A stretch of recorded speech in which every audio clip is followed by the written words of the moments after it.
Once upon a time, in a village, there was a man named Akuebube. Akuebube was a well-known wealthy farmer and a trader. Akuebube has many farmlands where he grew lots of cash crops. Akuebube has two wives named Ojugo and Mmachi. Ojugo was Akuebube's first wife, and she bore three beautiful daughters for him. It was a happy home of five, and Akuebube loved and adored his wife and three daughters. But due to Ojugo's inability to bear male children for her husband, this became an issue for her husband's kinsmen. Akuebube's kinsmen began to pressurize him to take up another woman who will give him male children. After so much pressure from his kinsmen, Akuebube got married to Mmachi, who became pregnant few months after getting married to Akuebube. 9 months later, Mmachi gave birth to a bouncing baby boy. There was so much joy and celebration in Akuebube's house. Ojugo was genuinely happy for her co-wife, and she congratulated her for giving their husband a male child. During the child's naming ceremony, there were lots of drinks and foods to go round. Akuebube invited the best musician in the village to come and perform on that day. Even his business associates and many of his rich customers came from the city to celebrate with him. Akuebube's newborn baby's celebration can be likened to a king's coronation ceremony. Mmachi convinced her husband to name their son Okpalaeze, which means the king's first son. After giving birth to Okpalaeze, Mmachi could not bear another child for Okpalaeze again. Meanwhile, Akuebube's wealth continued to grow.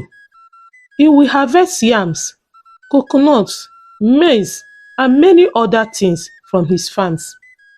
Take them to the city, he will sell them, and then buy electronics, then come back to the village and sell to the villagers. Mmachi, seeing that her husband's wealth kept growing, became arrogant. She began to disrespect Ojugo, for she believed she had secured her place and her husband's properties with the birth of Okpalaeze.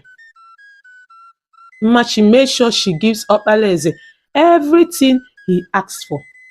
Even when her co-wife Ojugo tried to advise and remind her of the implications of giving Okpalaeze everything he asked for and allowing him get away with all his mischievous acts, Mmachi warned Ojugo in an insulting manner not to teach her how to train her son, but rather she should channel her attention to her daughters. She reminded Ojugo that her son, Okpalaeze, is the heir to their husband's wealth and he should be allowed to live out his name. Akuebube also saw the way Mmachi pampers and spoiled their only son. He called her one day and tried to advise her about the future consequences of the way she was raising Okpalaeze. But Mmachi lashed out and said to her husband, "My husband, are you telling me to maltreat and starve our only son?" "I never said that, Mmachi," replied Akuebube, "but that is what your words are implying. I know Ojugo was the one that put you up to this, but let me tell you too, Okpalaeze is my son, and I don't care what you or Ojugo thinks about the way I'm raising him." Mmachi, in anger, walked away from her husband, and she continued to pamper and spoil Okpalaeze. It so continued like that at a time, Okpalaeze began to skip school, and Mmachi, his mother, saw nothing wrong with that. Mmachi allowed her son to misbehave in order to spite Ojugo, as she will sometimes mock her for her inability to have a male child. Many years later, Ojugo's 3 daughters has all grown up and became beautiful young ladies. One of her daughters, who studied law, became a well-known lawyer in the law firm. One became a doctor and the other became a teacher. Meanwhile, Okpalaeze, after his junior secondary school, refused to further his education and became a dropout. When his father Akuebube tried to advise him to go back to school, he refused and told his father that there is no need for him to go to school, considering he will be the one to inherit all his wealth. Not long, Akuebube became ill, but despite everything done to save his life, he could not survive the illness.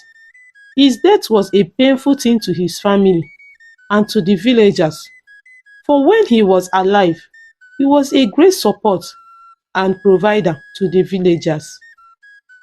After his burial, Akuebube's properties were shared according to his will. Okpalaeze, being the only son, got half of the properties. Mmachi was not happy about this, for she thought that her son will be given everything her husband had, leaving Ojugo and her daughters at her mercy. And since that did not happen, she became disappointed. Mmachi and her son Okpalaeze began to squander their own share of the property. Mmachi will go to the market, buy the most expensive clothes and shoes. And Okpalaeze himself started attending clubs where he will spend and spray so much money. They both continued to lavish their wealth without having any source of income to increase or replace the one they spent. After some time, all the businesses given to Okpalaeze began to go down. Even when Okpalaeze noticed that the businesses were not doing well like before, he still did not stop his big boy lifestyle. Soon, Okpalaeze and Mmachi, his mother, finished the money left for them. They began to sell their properties in order to maintain their extravagant lifestyle. But that did not last, for they soon finished the money they got from selling their properties. Because all his life, Okpalaeze was used to being pampered and getting all he needs. He could not stand the fact that he and his mother had squandered all their money and wealth and will have to live in poverty. Due to the hardship they were facing, Mmachi began to pressurize her son. She told him to find a way and take them out of poverty. Okpalaeze met all his friends who were enjoying his money with him then, but they all turned him away. Though one person among his friends decided to help him out. He introduced Okpalaeze to armed robbery. Okpalaeze could not reject his offer, for he was desperate to have money at all costs.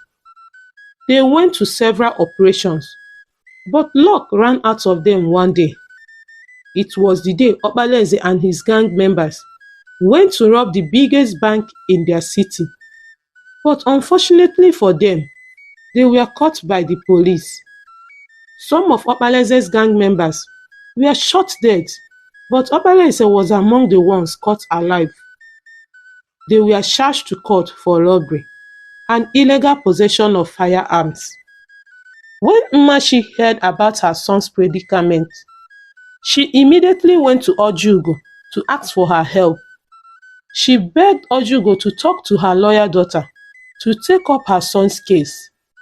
Unfortunately, she was informed by Ojugo's daughter that even with her involvement, there is nothing she can do for her stepbrother.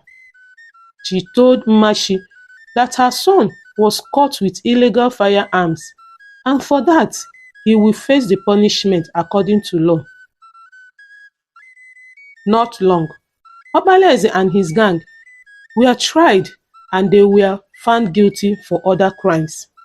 But during their court trial, they confessed to many robberies and killing of innocent citizens. Obaleze and his gangs were sentenced to death. On hearing this, Mmachi slumped and collapsed in the courtroom. She was rushed to the hospital where the doctor was able to save her life. 2 weeks later, Obaleze and his gangs were put to death. And this was how Mmachi lost everything she had, even her only son, due to her inability to raise her son well. For in her process of trying to spite her co-wife for not bearing a male child, Mmachi failed to cultivate the right behavior and character into her son. And so, she lived the rest of her life in poverty, loneliness, and regret. The moral of this story teaches us to train up a child in the way he should go, for when he is old, he will not depart from it. Thank you for watching. See you in my next video. Bye.